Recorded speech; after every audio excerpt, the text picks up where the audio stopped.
ছি, কেকেআর নির্লজ্জের মতো পারফরমেন্স করছে। আমার দেখা এটা কেকেআর এর সব থেকে খারাপ সিজন। মানে আজকের পুরো প্রমাণ হয়ে গেল যে এই সিজনের সব থেকে ফালতু টিম সেটা হচ্ছে কেকেআর। সিএসকে যারা এত স্ট্রাগল করছে তাদের বিরুদ্ধে কেকেআর 30+ রানে হারলো। মানে কোচিং, ক্যাপ্টেন্সি এতটাই মানে কেকেআর এর প্লেয়ারদের মোরালিটি ডাউন হয়ে গেছে, দেখে মনে হচ্ছে না যে এই দলটা জিতবে বা লড়বে। লড়াই করার মানসিকতাই দেখতে পাচ্ছি না। আর আজকের পরিষ্কার ছিল 170-এর পিচ, সেইখানে আজাঙ্কিয়া রাহানের অতি জঘন্য ক্যাপ্টেন্সির জন্য কেকেআর যেখানে 170-এর পিচ সেখানে খেয়ে গেল 192। যখন দেখছে অনুকূল রয়, সুনীল নারিন আর বরুণ চক্রবর্তী তিনজনে 3 ওভারে 17 রান দিয়েছে, তারপরে 4 নম্বর ওভার কাকে দেওয়া উচিত ছিল? আবার সুনীল নারিনকে দিল। বৈভব পেয়ে গেল ওই ওভারে 20 রান। মানে এরকম ভাবে যখন কেকেআর এর বোলাররা একটা প্রেশার ক্রিয়েট করছে, তখনই আজাঙ্কিয়া রাহানে এমন এক বোলারকে দিয়েছে বৈভব অরোরা রূপে, যে মার খেয়ে সমস্ত প্রেশার ডাউন করে দিচ্ছে।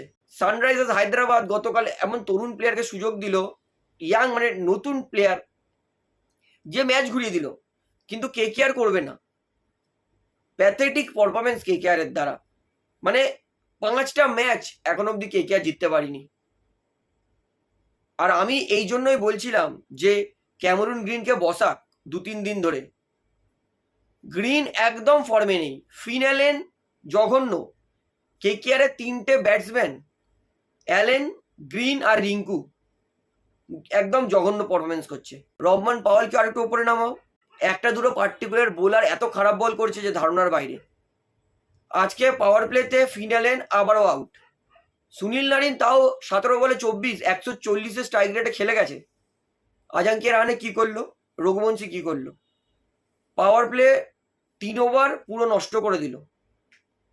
মানে 6-4 মারার ইন্টেনশন দেখতে পাচ্ছিলাম না আজাঙ্কিয়া রাহানের থেকে। গ্রিন প্রথম বলেই সবুজ সংকেতকে লাল সংকেত দেখিয়ে বললে বাড়ি যাচ্ছি। রিঙ্কু সিং 12 বলে 6 রান করে out. Syed Mushtaq Ali trophy player of the series ছিল অনুকূল রয়, তাকে নামাচ্ছে 3 বল বাকি থাকতে। আমি বলবো কেকেআর এই সিজনে আমার মনে হয় না আর কিছু করতে পারবে, কারণ মিনিমাম 14 পয়েন্ট লাগবে। 14টা ম্যাচের মধ্যে কেকেআর 5টা অলরেডি হেরে, মানে একটা জিততে পারিনি। মানে কেকেআরকে আপকামিং 9টা ম্যাচের মধ্যে মিনিমাম 7টা জিততে হবে, কিন্তু এই দলের মধ্যে দম দেখতে পাচ্ছি না। তো কেকেআর এর ব্যাটিং খারাপ, বোলিং খারাপ, কোচিং খারাপ, সমস্ত খারাপ মিলিয়ে কেকেআর এই সিজনটা ওয়ার্স্ট যাচ্ছে একদম। তো আমার এত কিছু বলার ইচ্ছাই নেই।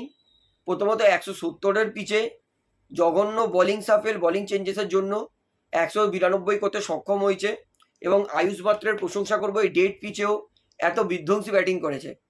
ফিনালেন তার থেকে একটা বোলার সুনীল নারিন বেশি বেটার ব্যাটিং করে গেল, তার ব্যাট দিয়ে রান আসছে না। সুনীল নারিনের তাও ইন্টেনশন আছে যে 6-4 মারবো, রানের ইন্টেনশন নেই। তো ডিসগাস্টিং ব্যাটিং, ডিসগাস্টিং বোলিং। তো কেকেআর এর খেলায় খুবই হতাশ। তো কেকেআর কিন্তু 32 রানে এই ম্যাচটা হেরে আমাদের কিন্তু মুখে আরো একবার কালি পুঁতে দিয়েছে। তো আমি তো কেকেআর এর থেকে এই সিজনে হোপ পুরোপুরি ছেড়ে দিচ্ছি, কারণ আর রাখতে পারছি না আশা যে কেকেআর জিতবে। সিএসকে এর মতো দলের বিরুদ্ধে যদি হেরে যায়, যে সিএসকে এত স্ট্রাগল করছে, তাহলে আর কার বিরুদ্ধে জিতবে কেকেআর?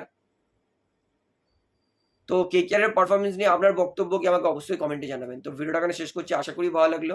তো ভিডিওটি ভালো লাগলে অবশ্যই লাইক করুন, কমেন্ট করুন, শেয়ার করুন, এবং চ্যানেল নতুন সকলকে অনুরোধ করে রাখবো, যেহেতু এখানে আপনারা খেলার সমস্ত রকম আপডেটস পেয়ে যাবেন, তারা অবশ্যই পাবলিক ভিউ কলকাতা চ্যানেলটিকে সাবস্ক্রাইব করে বেল আইকন প্রেস করে অল করে রাখবেন। ধন্যবাদ।